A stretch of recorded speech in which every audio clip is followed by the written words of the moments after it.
Kalau kentut bau juga. Ya kan Bu? Ya Allah. Maka kita ini sebagai manusia dicipta sebagai makhluk yang hina. Semua dari kita adalah makhluk yang hina. Dan akan kembali menjadi hina juga. Kecuali jika yang menciptakan kita memuliakan kita. Semua dari kita adalah makhluk yang hina, kecuali jika Allah Sang Pencipta memuliakan kita. Saya manusia yang hina, kecuali jika Allah memuliakan saya. Kamu manusia yang hina, wanita yang hina, kecuali jika Allah Subhanahu wa ta'ala berkenan memuliakanmu. Kita semuanya adalah makhluk yang hina, kecuali jika Al-Khaliq Allah Subhanahu wa ta'ala yang menciptakan kita berkenan untuk memuliakan kita. Yu'izzu man yasha wa yudhillu man yasha.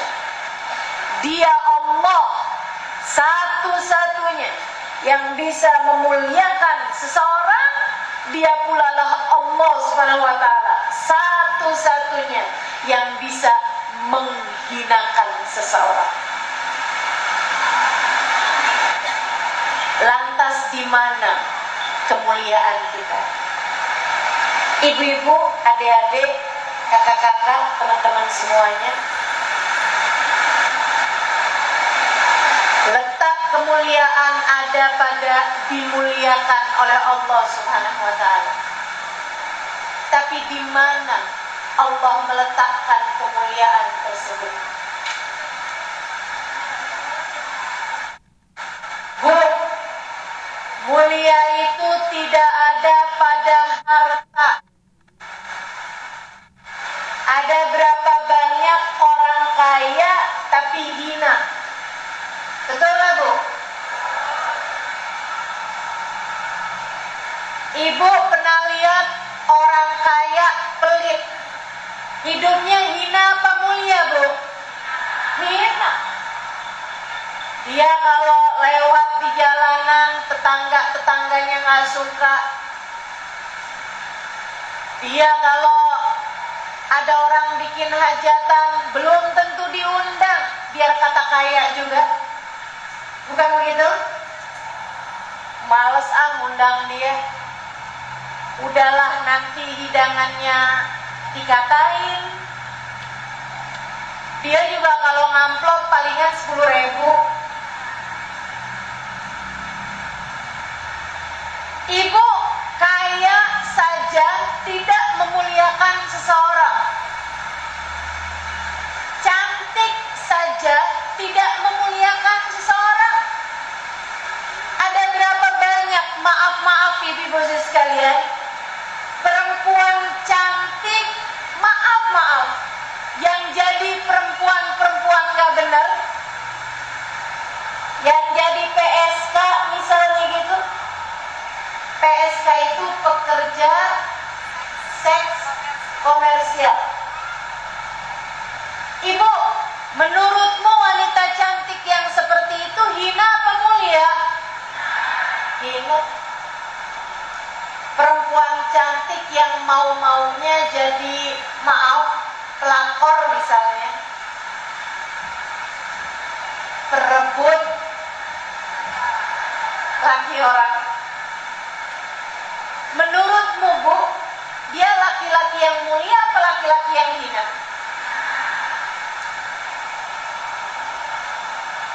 Ibu-ibu sekalian saya muliakan, kaya saja tidak memuliakan orang. Cantik saja tidak memuliakan orang. Jabatan tidak memuliakan orang. Ibu-ibu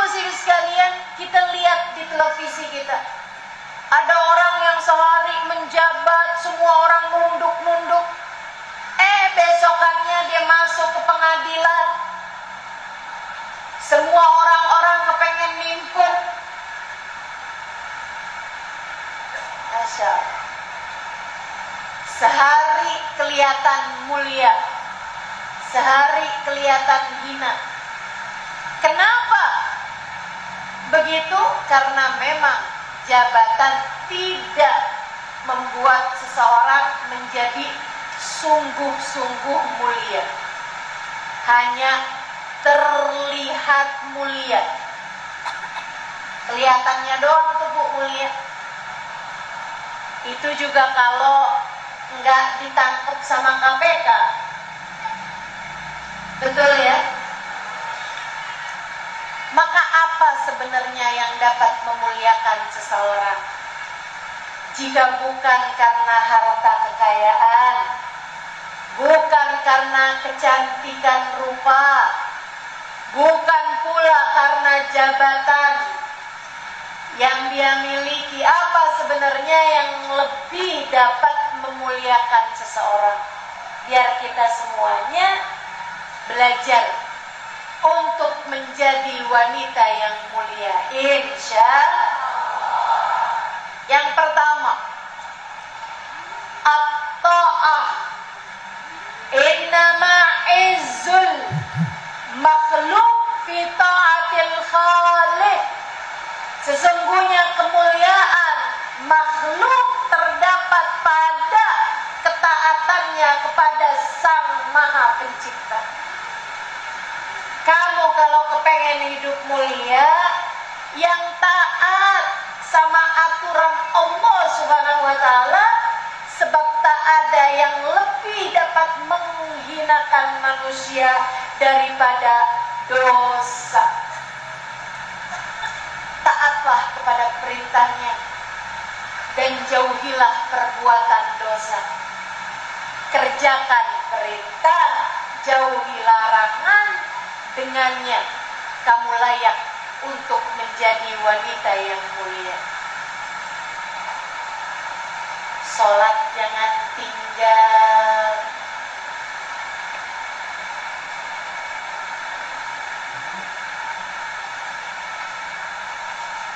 Puasa wajib jangan tinggal. Sedekah jangan tinggal.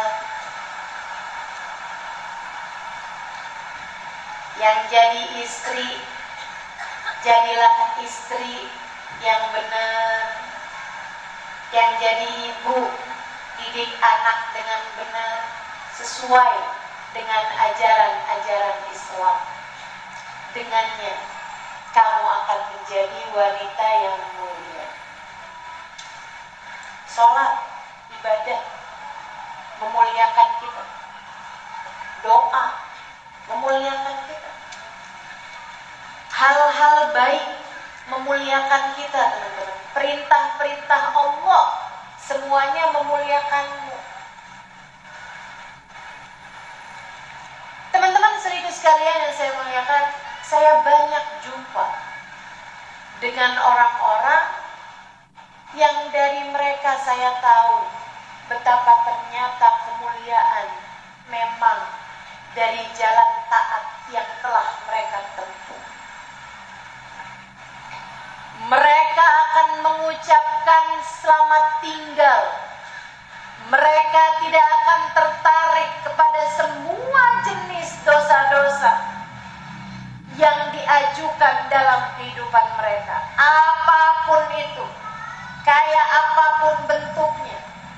Harta diajukan kepada mereka, tapi haram mereka tidak akan tertarik padanya. Adik-adik seribu sekalian, ada banyak dek anak-anak muda sepertimu yang menjadi mulia. Kenapa? Karena mereka tidak tertarik dari perbuatan-perbuatan dosa. Nggak tertarik pacaran, nggak tertarik dekat dengan laki-laki yang bukan mahramnya dan tidak halal baginya. Mereka perempuan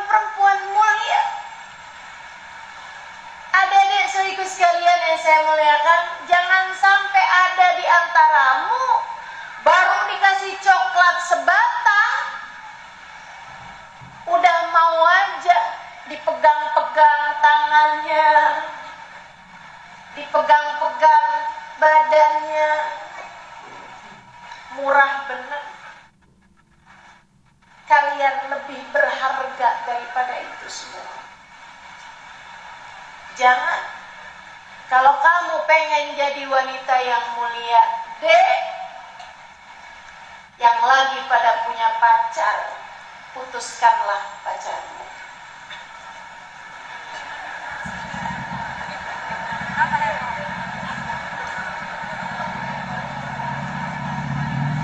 Sepertinya terdengar nada keberatan. Baiklah, saya akan benahi kalimat saya. Kalau kamu pengen jadi perempuan mulia, dek, sampaikan pada pacarmu, putuskan atau halalkan.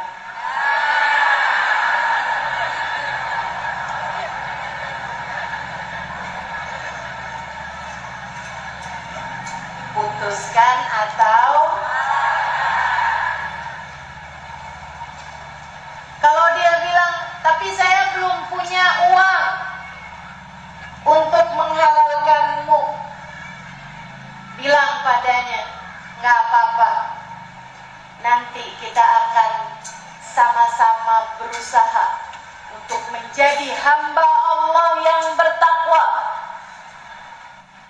Sebab kepada mereka yang bertakwa Allah janjikan kemudahan urusan rezeki.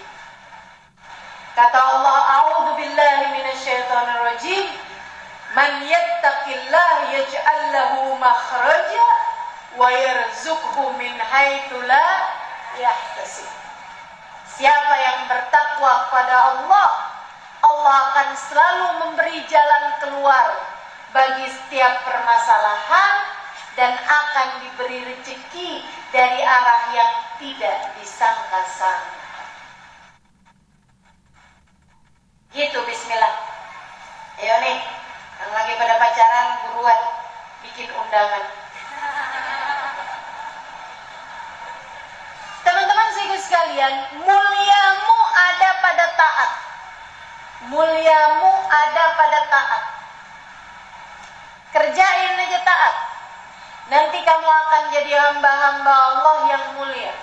Dunia hingga akhirat, teman-teman saudara sekalian. Dunia hingga akhirat. Saya kenal sama ibu dari guru saya, Sayyidil Habib Umar bin Hafid. Ibunya namanya Hubabah Zahra. Saya tuliskan kisah beliau di buku kedua saya, buku Bidadari Bumi kedua, yang saya tulis di masa pandemi kemarin.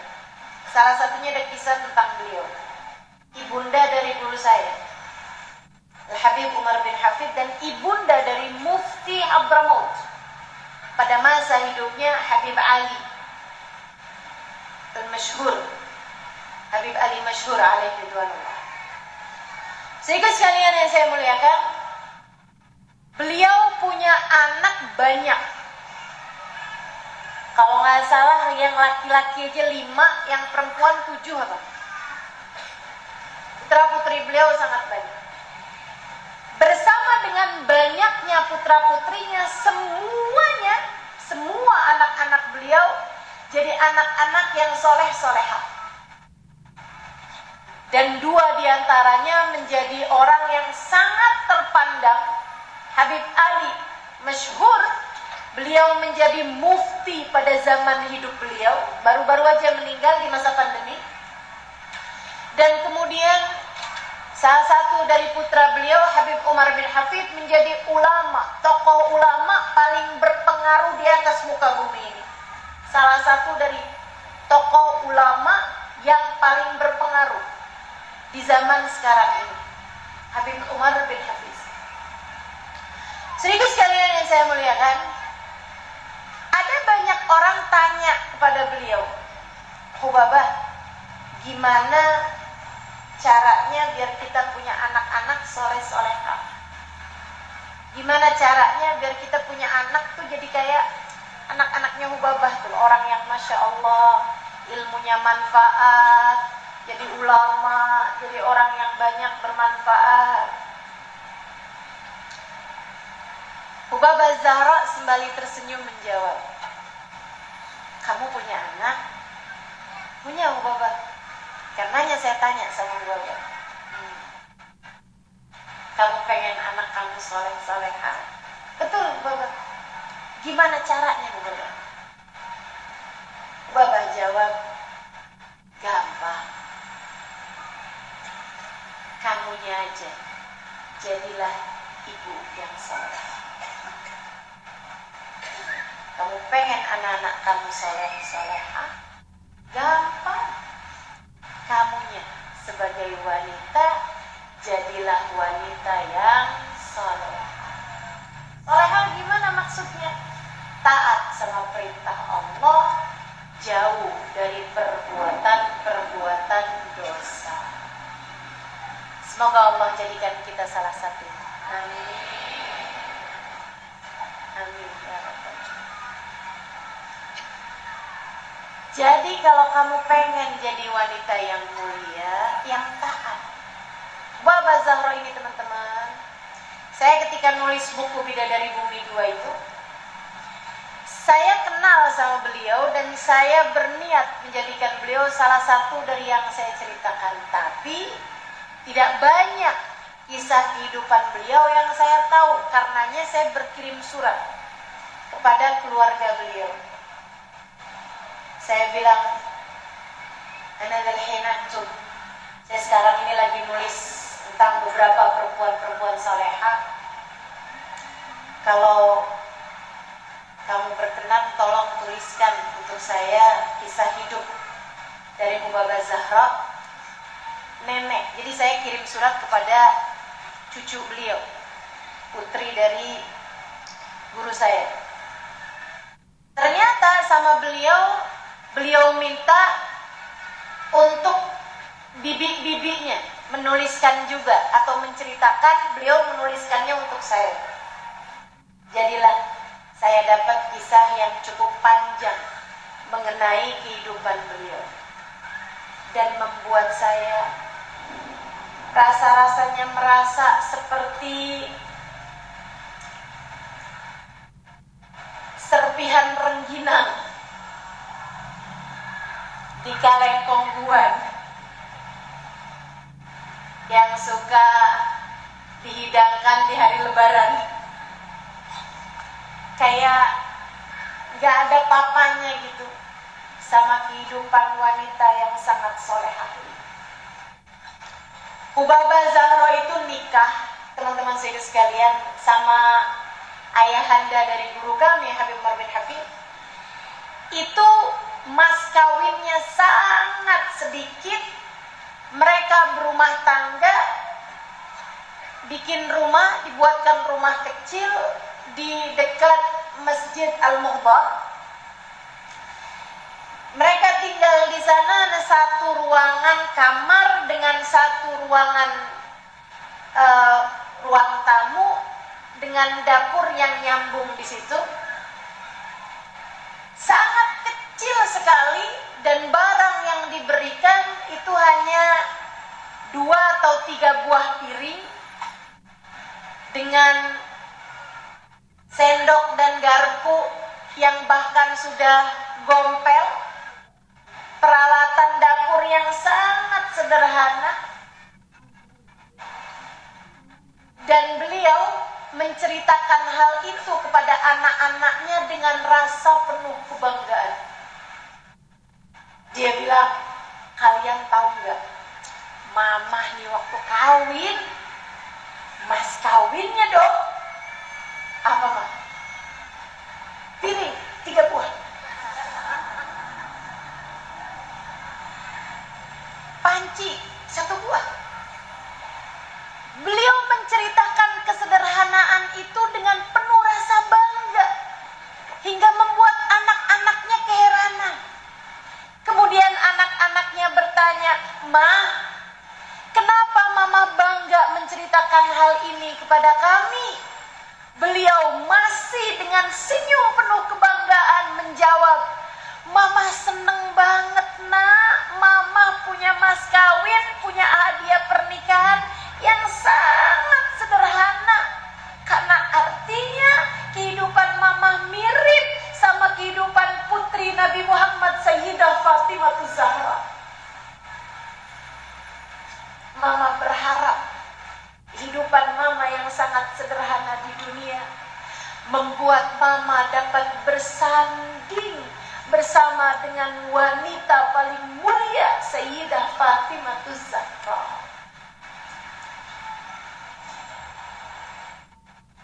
Kemuliaan tidak berdasar dari harta.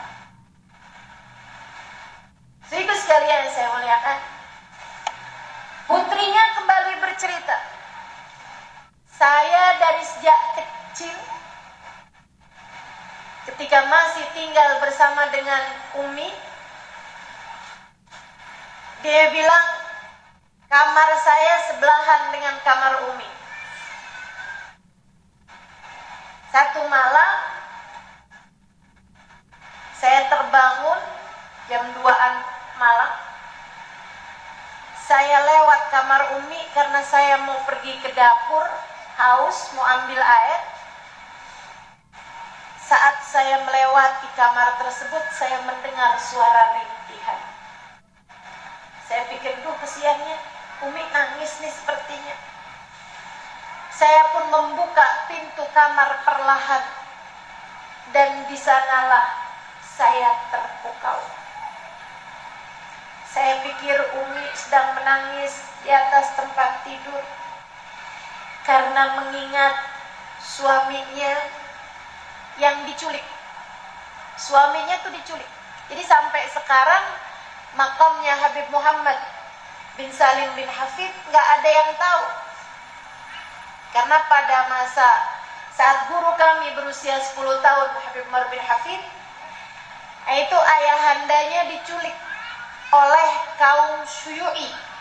Kalau di kita PKI, jadi kaum komunis menjajah Yaman lebih belakang dari kita. Kita tahun berapa tuh dijajah sama komunis? Masukan PKI tahun berapa? 65, 1965. Nah kalau mereka tuh di atas tahun 70-an. Gitu. Jadi ketika ini terjadi, salah satu dari yang diculik itu adalah ayahandanya guru kami, sehingga nggak pernah ketahuan makamnya di mana. Dia bilang, saya dengar suara rintihan tangisan, saya pikir nih Umi lagi nangis di atas tempat tidur, kenapa gitu, kesian amat. Begitu saya buka pintu kamar, Umi saya sedang di atas sejadahnya. Beliau sedang mengerjakan sekian banyak rakaat sholat untuk kemudian mengangkat tangannya kepada Allah. Dengan linangan air mata, dengan rintihan, beliau berdoa kepada Allah, "Ya Allah, ampunilah dosa-dosa kami. Ampunilah dosa-dosa kami. Muliakanlah kami dunia akhirat, ya Allah." Beliau mendoakan umat Nabi Muhammad. Beliau mendoakan anak-anaknya. Yang didoakan bukan cuma urusan dunia, Bu. Bukan cuma sekedar anak biar pada punya pekerjaan yang bagus, biar pada punya rumah tangga yang harmonis, bukan hanya itu. Akan tetapi yang didoakan jauh lebih penting, keselamatan anak-anaknya kelak di akhirat nanti.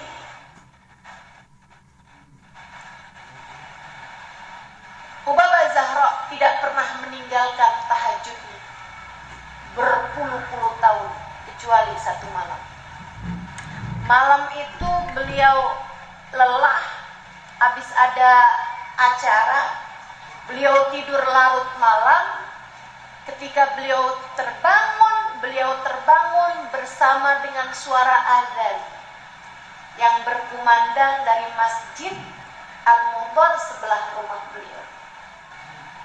Anak-anaknya bercerita, ketika Hubabah Zahra terlewat dari tahajudnya, beliau bangun dari tidur dalam keadaan panik, ketakutan, nyaris beliau gemeteran lututnya, nyaris tidak bisa bangun dari tempat tidurnya. Beliau bilang, al-adhan, adhanil fajar, itu suara adhan, suara adhan subuh. Maghribul laila, malam ini saya nggak bangun malam nih. Astagfirullah, astagfirullah. Berlinangan air mata beliau, gemeteran badannya, kemudian bilang, samihni ya Rabb, samihni ya Rabb, ampuni saya ya Allah, maafin Zahra ya Allah, Zahra magamat lailataha, Zahra nggak bangun malam, maafin Zahra ya Allah, maafin Zahra ya Allah, maafin Zahra ya Allah. Nyaris beliau tidak bisa melangkahkan kaki kamar mandi dari gemeteran tubuhnya karena tidak bangun untuk tahajudnya. Hamba-hamba mulia di mata Allah, saudariku sekalian. Hamba-hamba mulia. Kamu, kalau bisa jadi kayak begitu, kamu pasti jadi wanita-wanita mulia. Dunia akhirat. Dunia akhirat. Allah akan memuliakanmu dunia akhirat. Ketika Allah melihat hatimu tunduk kepada semua perintah-perintah Allah dan jauh dari perbuatan-perbuatan dosa. Karenanya, untukmu yang terkadang masih harus memantapkan hati untuk sekedar mengerjakan perintah Allah yang wajib, ku sampaikan padamu, kamu mau cari apa di hidupmu ini? Mau pakai jilbab aja, tawar-tawarannya luar biasa. Mau sekedar bangun subuh aja, seringkali terlewat. Kutanyakan padamu, mau apa kamu hidup di atas muka bumi ini? Apa yang kamu cari? Apa yang kamu mau? Apa yang kamu inginkan? Saudariku sekalian yang saya muliakan, ayolah. Ayolah. Kamu hidup di dunia bukan hanya untuk dunia. Ada kehidupan jauh lebih panjang. Dan kamu hidup di dunia bukan semata-mata urusan soal harta. Kamu hidup di dunia, letak bahagia, letak mulia ada pada bagaimana Allah memposisikanmu, Bu. Bagaimana Allah memposisikanmu, Dek. Bagaimana Allah menempatkanmu, Nak. Pengendali sesuatu hanya pada Allah Subhanahu wa ta'ala. Kalau memang kamu mau nyari harta, minta sama yang punya. Yang punya harta adalah Allah Subhanahu wa ta'ala.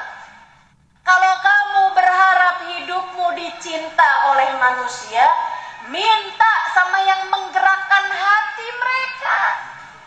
Yang menggerakkan hati manusia adalah Allah Subhanahu wa ta'ala. Bu, yang pada punya suami, apa yang kamu kejar sampai segala perintah-perintah Allah kamu lalaikan? Ibu-ibu saudariku sekalian, segitunya mau cari cinta suamimu, sampai yang haram-haram kamu mau kerjakan, sampai ada yang mau nyari cinta manusia sampai mau-maunya operasi plastik demi untuk cinta suamimu. Saudariku sekalian yang saya muliakan, kamu harus ingat, hati suamimu ada dalam genggaman Allah. cinta suamimu, mintalah pada yang mengendalikan hati. Dan Allah Subhanahu wa ta'ala yang menggerakkan segala sesuatu akan memberikan kemuliaan padamu ketika Allah melihat hatimu tunduk kepadanya, menjalankan perintahnya, menjauhi larangannya. Pengen hidup mulia, jalankan perintah Allah, tinggalkan larangan-larangannya. Jadilah hamba yang taat kepada perintah Allah, seperti apapun perintahnya. Insya Allah. Itu nomor 1. Ada pada taat. Yang nomor 2, kalau kamu kepengen jadi wanita yang mulia, kemuliaan ada pada ilmu. Rajin-rajinlah pelajari ilmu agama. Bu, Kak, Dek, apalagi di zaman sekarang ini, kalau mau ngaji tuh gampang banget. Nggak harus selalu hadir di majelis-majelis. Bahkan tiap hari kamu bisa ngaji. Tiap hari kamu bisa dengerin kajian. Tinggal buka YouTube, ada banyak banget tuh kajian dari ulama-ulama, kita bertebaran. Mau tiap hari dengerinnya bisa. Sehingga sekalian, baik yang sudah ada di situ ataupun yang live streaming langsung, alhamdulillah, kemudahan teknologi. Ibu-ibu sekalian, ini saat sekarang aja, saat saya sedang berbicara di Nurul Islam, daerah mana nih? Perawang. Saya lupa mulu ini ya. Saya ingatnya Pahawang gitu. Perawang ya. Pahawang itu satu pulau di daerah Lampung. Sehingga sekalian saya melihatkan, saat saya sedang berbicara nih di Perawang sini nih, dihadiri sekian banyak orang, teman-teman sini sekalian, bersama dengan itu pula ada yang sedang live streaming nih, bukan begitu? Ada 1421 orang yang sedang mendengarkan bersama dengan kita ini di daerah yang berbeda, bahkan di negara yang berbeda juga. Teman-teman saya sekalian, kemudahan teknologi dipakai tuh. Kita ada di mana tetap sambil mendengarkan kajian-kajian ilmu, sebab ilmu ini adalah sesuatu yang memuliakan. Katanya baginda kita Nabi besar Muhammad, man arada dunya fa'alaihi bil ilm, wa man arada al-akhirah fa'alaihi bil ilm, wa man arada huma fa'alaihi bil ilm.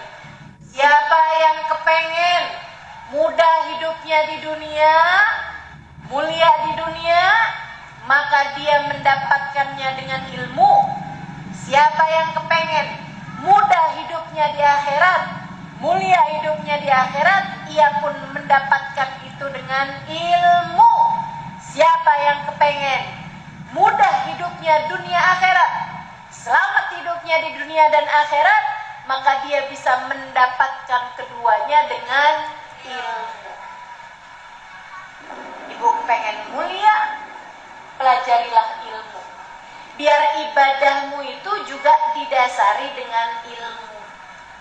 Orang kalau ibadahnya didasari dengan ilmu, ibadahnya tentu jauh lebih bermutu dibandingkan dengan mereka yang menjalankan ibadah asal-asalan tanpa berdasar ilmu pengetahuan. Karenanya sampai disebutkan oleh Imam Ghazali dalam Minhajul Abidin, orang berilmu 2 rakaatnya lebih baik, lebih disukai Allah daripada 200 rakaat ibadahnya orang yang tidak berilmu. Jauh banget nih. Kenapa gitu? Karena orang kalau berilmu ibadahnya jauh lebih bernilai. Dia tahu caranya, dia ngerti arti bacaan-bacaan sholatnya, dia paham harus berpikir apa dalam setiap bacaan-bacaan sholatnya tersebut. Ilmu. Pelajari makna sholat, artinya doa iftitah, artinya ruku, artinya sujud. Pelajari. Pelajari Allah yang kamu kalau sholat menghadap kepadanya. Pelajari Rasulullah yang kamu kalau sholat tidak selesai sholatmu, tidak sah sholatmu kecuali sesudah kamu berucap sholawat, membaca sholawat dan berucap salam kepada Nabi Muhammad di dalam tahiyatmu. Pelajari biar hatimu ketika menghadap Allah, hatimu dipenuhi dengan cinta padanya. Pelajari biar ketika kamu mengucapkan sholawat dan membaca salam, mengucap salam dan membaca sholawat, hatimu dipenuhi dengan cinta kepada Nabi besar Muhammad sallallahu alaihi wasallam. Ibadah dengan ilmu tentu tidak sama dengan mereka yang beribadah tanpa didasari ilmu. Dan buat adik-adik, kalau kamu merasa otakmu cukup cerdas, pelajarilah ilmu. Saya sering datang kemana-mana, di Indonesia ataupun di luar negeri, untuk menyampaikan kajian seperti yang kamu tahu. Ada banyak daerah, ketika saya bertanya, di sini ada dokter, ada ustazah. Di sini ada penjahit, banyak ustazah. Di sini sudah cukup ustazah.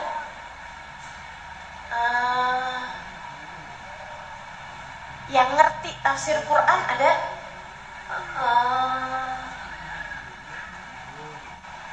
Yang mengerti hukum-hukum bagi perempuan. Kalau bingung perempuan tanya tentang urusan darah haidnya, haidkah ataukah istihadah, ada yang bisa ditanya. Ada banyak sekali yang kekurangan. Kalau kamu merasa otakmu cukup cerdas untuk bisa mempelajari ilmu tersebut, dan kamu berada di umur yang memungkinkanmu untuk mempelajari itu semua, yuk deh. Daripada kamu tiap hari nontonin drama Korea, daripada kamu tiap hari ngafalin lagu-lagu yang dengan bahasa antah berantah, alangkah sangat indahnya jika kamu gunakan kecerdasanmu mempelajari agama Allah Subhanahu wa ta'ala. Indah jika ketika kamu membaca Al-Quran, kamu mengerti artinya. Indah ketika kamu membuka kitab hadis Nabi Muhammad alaihi salatu wassalam dari Sahihul Bukhari, Sahih Muslim, Imam Turmudi dan lain sebagainya. Kamu buka kitab-kitab tersebut dalam bahasa Arab yang bahkan tidak berharokat, kamu faham dan kamu mengerti maknanya. Indah jika di dalam hatimu terdapat banyak ayat-ayat Al-Quran yang Allah turunkan kepada manusia paling indah, bagindamu Nabi besar Muhammad sallallahu alaihi wa ala alihi wasallam. Kamu pengen jadi seseorang yang mulia, pelajarilah ilmu agama. Saya mondok 12 tahun. Dan sampai sekarang pun saya terus belajar ilmu agama. Segitunya tidak semua dari ilmu tersebut saya kuasai. Masih sangat jauh sekali. Saya belajar, bahkan mengajar tafsir Al-Quran. Adik-adik, ibu-ibu, teman-teman saudaraku sekalian, akan tapi masih banyak sekali dari pemahaman-pemahaman Al-Quran yang belum saya kuasai. Kenapa? Sebab ilmu agama ini sangat luas. Ilmu agama ini sangat luas. Dibutuhkan kecerdasan besar untuk bisa mempelajari ilmu agama. Yo, para ibu, para nenek yang punya anak atau punya cucu nih, cerdas banget nih anak saya nih, cerdas banget nih cucu saya nih. Ayo, pakai mereka, minta kepada mereka untuk menjadi orang-orang mulia yang dapat memahami ilmu agama dengan benar, untuk kemudian menjadi pilar-pilar dan cahaya-cahaya yang menerangi bumi ini dengan ilmu pengetahuan mereka.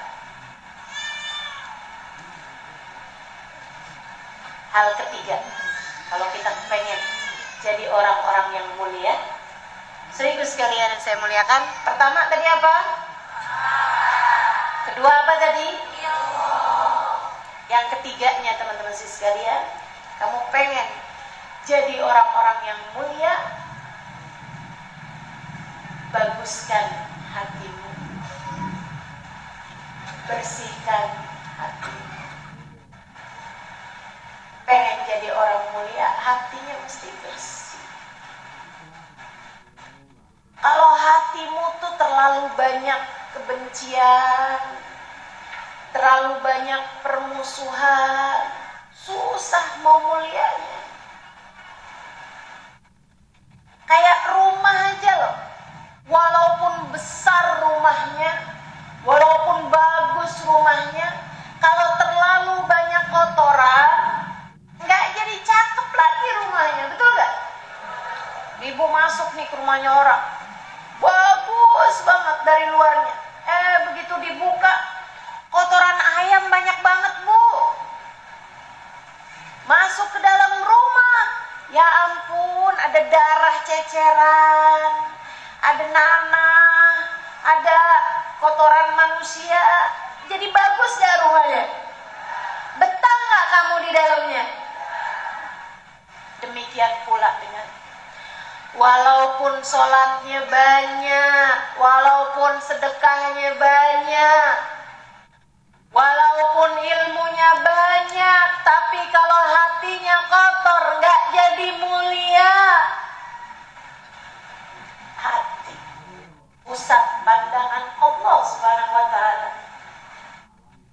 Allah kalau udah lihat hati seseorang bersih, kalau udah Allah lihat hati seorang manusia bagus, Allah pun berkenan untuk berada di dalam hatinya.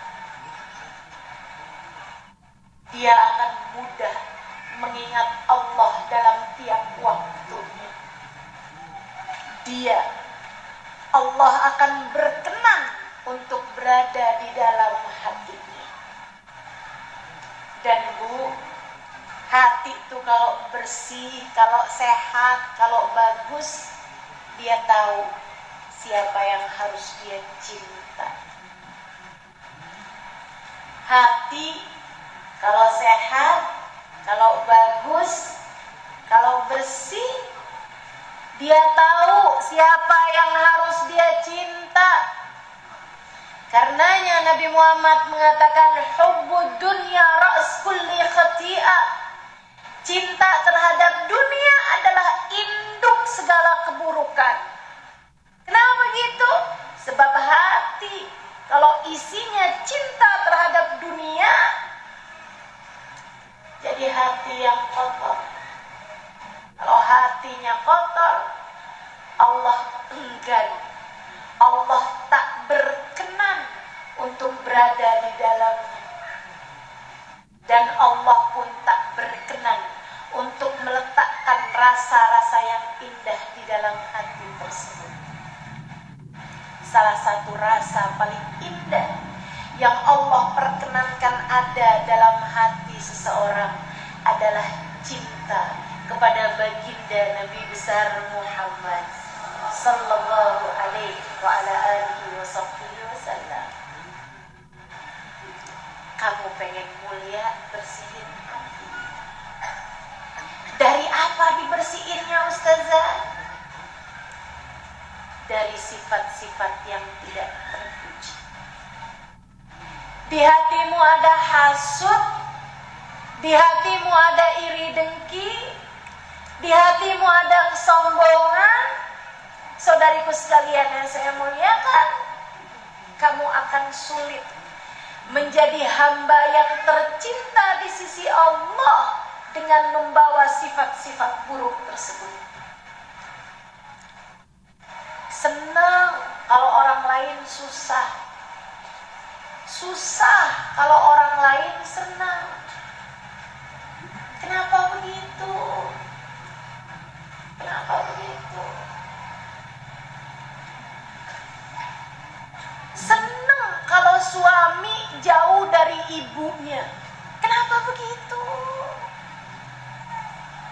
Susah kalau suami dekat sama ibunya. Kenapa begitu?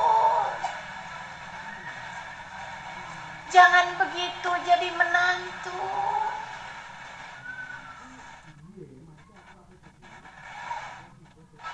Kalau hatimu bersih, kamu senang kalau suamimu dekat dengan ibunya. Kalau hatimu bersih, kamu senang, kamu sedih kalau suamimu jauh dari ibunya. Kalau suami mau ngasih sama ibunya, alhamdulillah. Betul bang, kasih bang, ibu kamu bang. Jangan jadi perempuan yang ibu terus.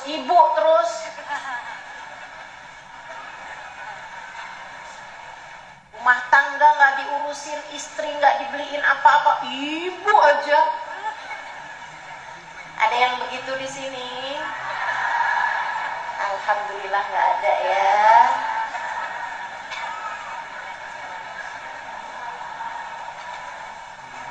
Suaminya saya dekat sama saudaranya Ustazah, saya sebel aja. Lah, kenapa? Inna silah yata'alaq tahtal arsh. Sesungguhnya hubungan kekerabatan, saudara tuh, kakak adik tuh, hubungan kekerabatan, hubungan pertalian darah bergantung di bawah arsy dan berdoa, Allahumma sil man wasalani waqta' man qata'ani. Ya Allah, sambungkanlah hubunganmu dengan hamba-hambamu yang menyambungkan hubungannya denganku, dan putuskanlah hubungan hambamu yang memutuskan hubungannya denganku. Jadi kalau ada orang yang putus hubungan sama kakaknya, putus hubungan sama adiknya, dia pun kebanyakannya putus hubungan dengan Allah Subhanahu wa ta'ala. Nah, kamu jadi istri harus lega hati kalau suamimu dekat dengan saudara-saudara. Kan begitu? Kamu juga begitu. Bersihin hati yang sayang sama saudara sendiri. Bu, saya sih selalu berpikir, kalau bukan saya yang menyayangi saudara-saudari saya sendiri, siapa lagi? Betul gak? Yang sayang sama saudara. Ustazah, masalahnya saudara saya nih gak sayang sama saya. Masalahnya Ustazah, saudara saya nih suka ngerebutin urusan warisan. Bu, Kak, Dek, dengerin saya. Kalau ada saudaramu yang merebutkan warisanmu, kasih.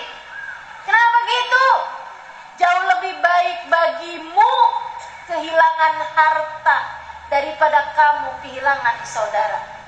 Harta masih bisa dicari, akan tetapi saudara, kalau kamu terputus kehilangan saudaramu, di mana kamu bisa mencari saudaramu?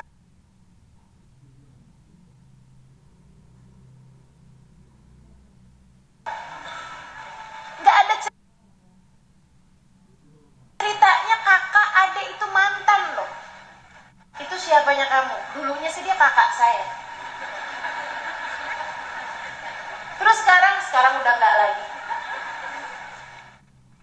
Nggak ada ceritanya, teman-teman. Yuk kita buat baik sama semua orang, insya Allah.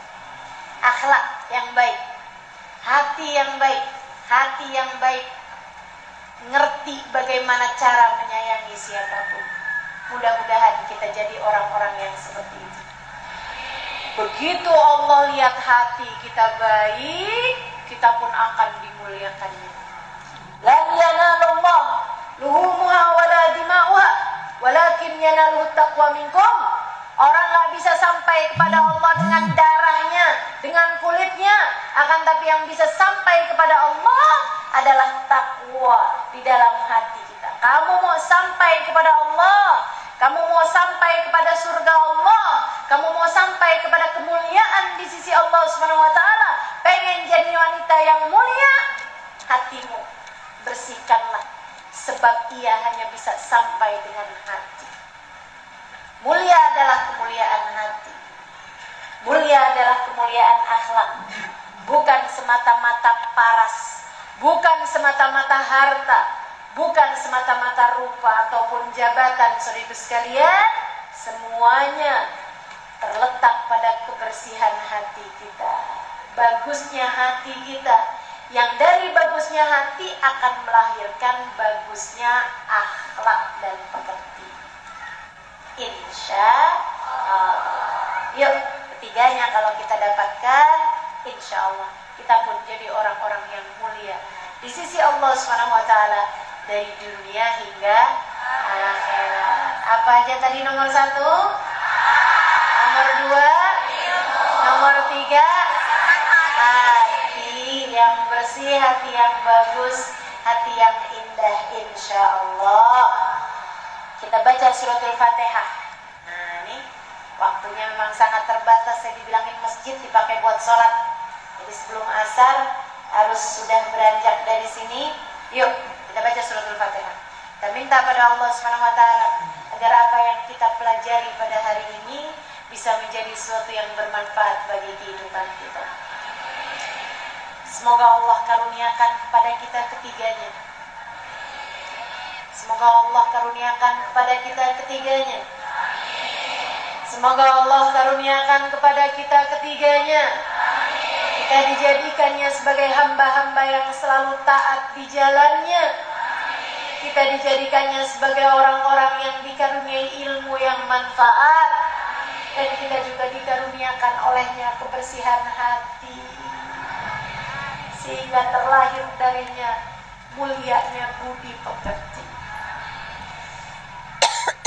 Ala hadhihi niyyah wa bi kulli niyatin salihah la hadratin Nabi Muhammad sallallahu